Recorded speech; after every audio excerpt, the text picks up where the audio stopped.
ওই কেডারে গাছের আমডি পাচ্ছে ওই কেডারে তুই এই আমডি পাচ্ছে তোমরা কই এত পারবি গাছ কি তুই লাগাইছ গাছ আমি লাগাইছি। হ্যালো গাইস, কি অবস্থা সবার? নতুন আরো একটি ভিডিও নিয়ে চলে আসছি আবার। তো যাই হোক গাইস, আমার টিম মেম্বার সবাইকে নিয়ে শহর ছেড়ে গ্রামে চলে আসছি। তো গ্রামে আসার পর ওরা সবাই বলতাছিল যে আম ভর্তা খাবে, সে কারণে গাছের থেকে আম পাড়তাছিলাম আমি। তো আম ভর্তা বানানোর জন্য গাছের থেকে ওদেরকে কয়েকটা আম পেড়ে দিলাম।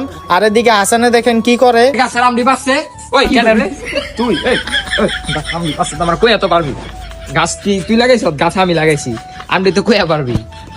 ভাই এই ফলাকেটা আজকে আমরা আম ভর্তা খামু। কেরানি ভাই আম ছিলতাছে, খুব ভালো করে ছিলতাছে না ভাই? আমার নাম ক্যারি না, আমার নাম Akash. Oh I am sorry, extremely mistake. ওর নাম কেরানি, কি এর আকাশ? তো যাই হোক গাইস, একটু মজা করলাম আর কি।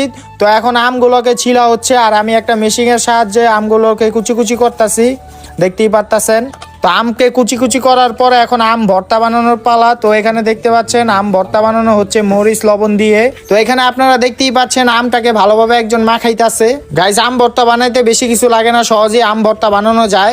গাইস ফাইনালি আমের ভর্তা বানাই লাইছি। তো এখন এটা আমরা সবাই খাবো। খাওয়া শুরু কর।